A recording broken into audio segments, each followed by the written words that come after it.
Good evening বন্ধুরা, সবাইকে welcome জানাই আজকে আমার একটা ইভিনিং ব্লগে। আজকে অনেক দিন পর ইভিনিংয়ে ব্লগ করছি। এখন ভিডিও সেভাবে কন্টিনিউশন নেই, আমার ভিডিও করার একদমই সুযোগ পাই না। যাই হোক, তা আজকে একটু সুযোগ আছে, সময়ও আছে, তাই জন্য আজকে তোমাদের জন্য একটা ভিডিও নিয়ে আসলাম। এখন আমি ঘুম থেকে উঠে ইভিনিংয়ে চাটা বসালাম। দেখো, চা হয়েও গেছে আমাদের। এবার চাটাকে ঢেলে চট করে খেয়ে নেব। এখন চা খেতে খেতে একটু টিভি দেখছি। এখন প্রায় 7:45 কাছাকাছি বাজে। এখন তারপর চা খাওয়ার পর আমি আজকে কিছু সেরকম রান্না করতে হবে না, রান্না আছে করা, শুধু রুটি করব। তাই জন্য রাতের জন্য সব কিছু এখন গরম করে রাখছি। ফ্রিজ থেকে বের করে কিছুক্ষণ ঠান্ডাটা কাটিয়ে এখন এগুলো সব গরম করে নিচ্ছি।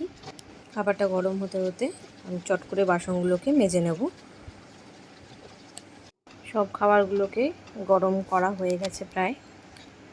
এবার সব খাবারগুলো গরম করার পর আমি এখন আটাটা মেখে নেব রুটি করার জন্য।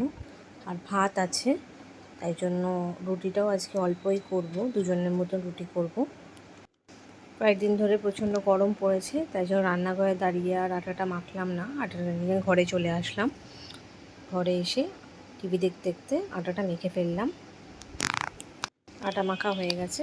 এবার লেচিটা কেটে নিচ্ছি। লেচি কেটে তারপর রুটিটা করব।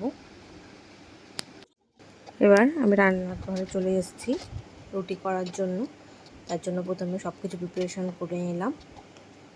আটাটা বের করে নিয়েছি বেলার জন্য, আর এপাশে চাটুটাকে ধুয়ে বসিয়ে দিয়েছি গরম করতে। এবার আমি রুটিটা বেলতে শুরু করে দিয়েছি। একার হাতে বেলে সেঁকতে অসুবিধা হয়, তার জন্য আমি একবারে 3-4টে লেচি বেলে নিই, তারপরেই আমি একসাথে সেঁকি।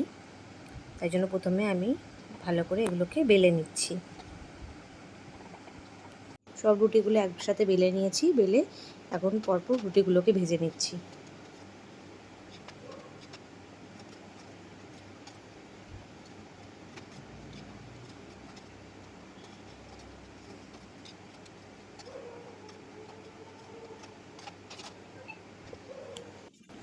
রুটি হয়ে গেছে।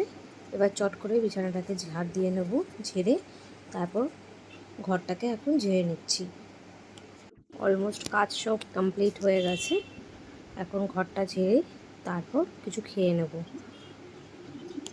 আমার সমস্ত কাজ হয়ে গেছে, এখন আমি খেতে বসেছি। এখন কিছু খেয়ে তারপর আমি রেস্ট নেব। আর আজকের ভিডিওটা আমি এখানেই শেষ করব। তোমাদের যদি আজকের আমার ভিডিওটা ভালো লাগে, বেশি বেশি করে লাইক করো, আমার চ্যানেলটাকে সাবস্ক্রাইব করো, আমাকে সাপোর্ট করো, আমার পাশে থেকো, আমাকে ভালোবাসা দিও। Thank you. Good night.